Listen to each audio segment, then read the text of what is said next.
back of the rim. Got it! Oh, the slam! Oh, here's a Curry way downtown. Oh, what a shot from Curry!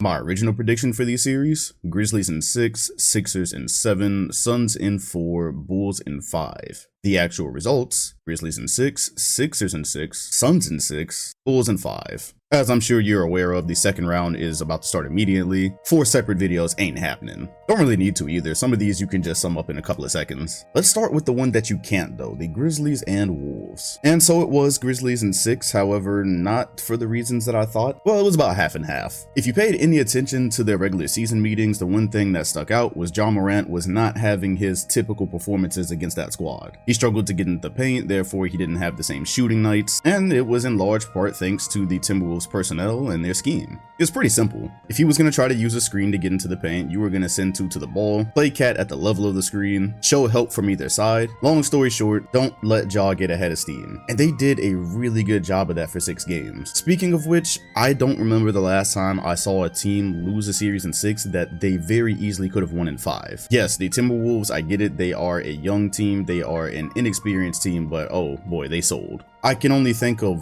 one game out of the 6 that the Grizzlies were ever fully in control of. For the rest, at some point in time, the Wolves were in the driver's seat. They blew multiple leads, they would get up, and then they would just get comfortable. They would go away from what built the lead in the first place. All of a sudden, the Grizzlies were getting layups, all of a sudden there was a run, and on the offensive side, the Wolves just couldn't respond accordingly. Part of that was D'Angelo Russell's absence, and Karl Anthony Towns being frustrated. He is disturbingly easy to frustrate. For him, the Grizzlies found out very early they could not play Steven Adams in this series. He's too slow, doesn't have enough mobility on navigating pick and rolls. Therefore, Cat was going to be able to move freely, and if there's one thing he likes to do, it's move freely to the basket. It doesn't matter if there's someone there or not.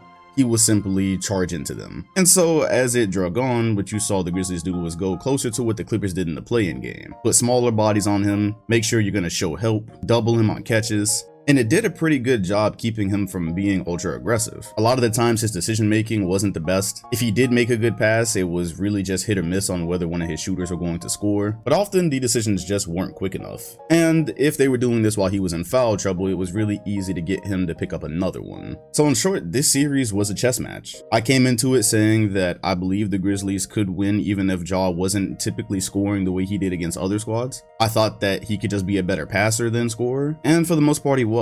One way to look at this series is saying Ja played trash, but another way to look at it is saying he made a lot of the right reads and a lot of the right passes. It was about whether his teammates were going to hit shots or not, and that was a good gamble by Minnesota. If you get beat by somebody else than Ja, then you get beat. Desmond Bane was on. Dillon Brooks could have definitely been better, but in important times when his teammates needed to make plays, they did.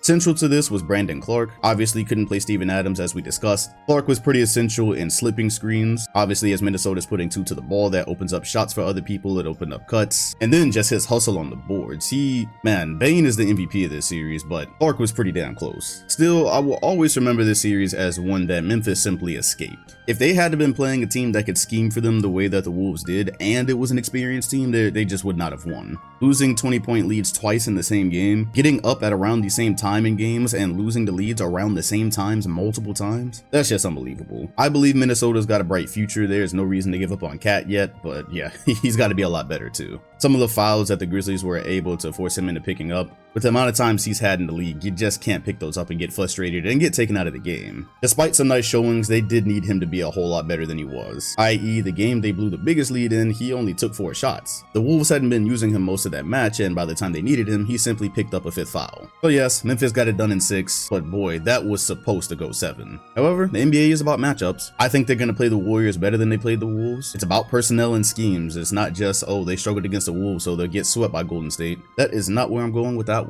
The Raptors ran into an unfortunate time. Immediately, Scotty Barnes got injured. Fred VanVleet was hurt and had to miss games, and they were already fighting an uphill battle. I originally chose Sixers in 7 because a lot of what ended up happening in the series, I thought that it was going to happen earlier. Toronto having the size that they do and being able to switch which I knew right off the bat that was going to bother James Harden, especially in the condition that he's in. Never really thought they were going to be able to do much with Embiid, as most squads couldn't, but I did also have some questions for the Sixers defensively. In the first 2 games, Tyrese Maxey got off to basically a perfect start, as he is now the X factor for the Sixers. With James Harden being at least a half a step slower than he once was, he almost needs to be featured as a third option in the offense. In terms of scoring anyways. The explosive scoring that you expected from him, really it just needs to come from Maxey at certain points. On the perimeter anyways. Toronto was on the verge of coming away with this one tied. Joel Embiid had other plans, and from there it basically became a historical feat, which a lot of people thought they could pull off. As Fred VanVleet went out, the Raptors' size increased. I thought this presented clear problems for Philly, aside from the fact that they were also missing a lot of threes that were technically good looks. But missing threes and being defended well in other places, it was a recipe for a looming disaster.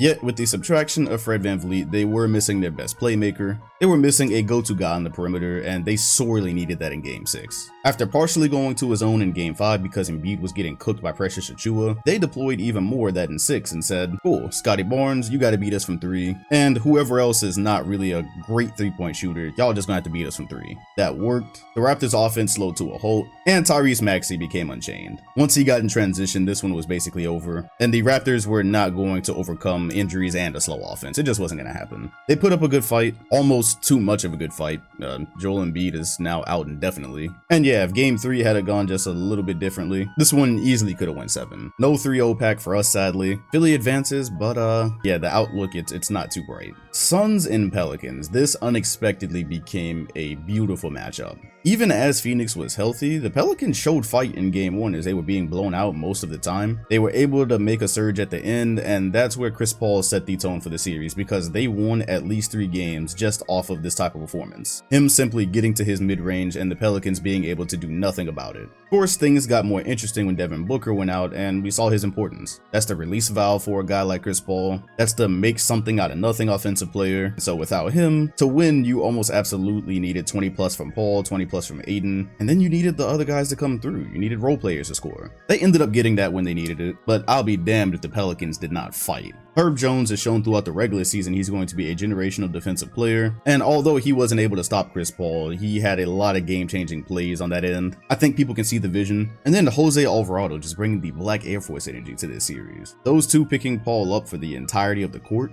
bothering him, using 100% of their energy to try to get into his head, and to bother him physically. I did start to question if Phoenix could win. I knew how much they would need from an old Chris Paul. That much attention being paid to him, I wasn't sure if they were going to get it, but spoiler alert, they did. He closed this out with quite possibly one of the best playoff games you will ever see. He didn't miss a shot. And for the Pelicans, what were you really going to do? It was almost as if it did not matter who was on the other side of the screen. Larry Nance, Jackson Hayes, JV, there was only so much they could do, especially if it's JV in a drop. Chris Paul was able to get to his spot every single time, and the way the series ended really was just a sample of the two teams that were against each other, one that's been to the finals and one that is just spreading their playoff wings. Pelicans had a really good chance to push this to 7, and Herb Jones of all people fell asleep. Gave Devin Booker too much space off ball, Suns made the read, and the rest was pretty much history. I love this series because the Pelicans at no point played like they were a play-in team. Obviously, with the addition of CJ McCollum and the developments that they've made throughout the year, they were a lot better than their record showed. Brandon Ingram in his first playoff appearance was just, oh my goodness, many more masterclasses to come.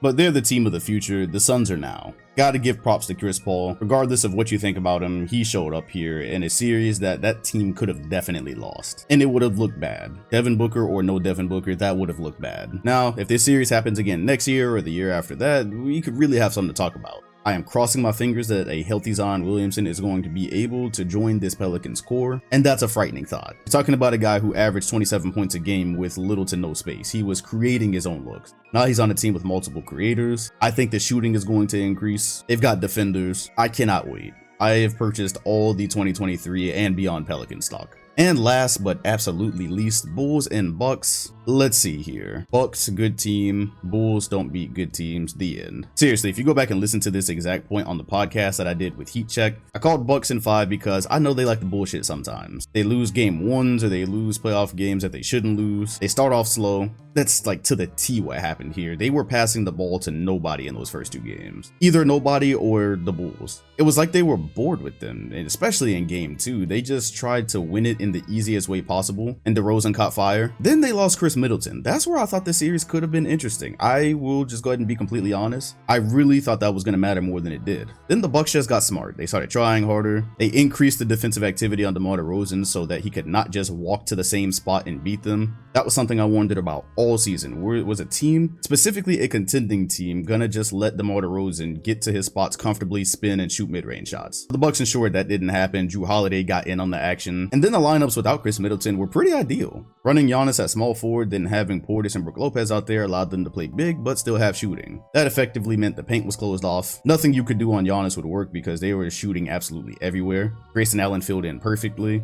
And then you couldn't stop Giannis anyways. So you combine that with the Bulls shooters outside of DeRozan not hitting shots when he passed it to them. This one concluded pretty quickly. Very predictable ending. It's why everybody wanted to play the Bulls. At one point during this season, they looked like they could contend, then the health things happened, and then them not even competing with contending teams happened. So yeah, pretty foreseeable. And that is all I have to say about these series. Now I'm going to go work on my podcast. That is where I will kind of wrap up any excess thoughts I had about these and predict for round 2.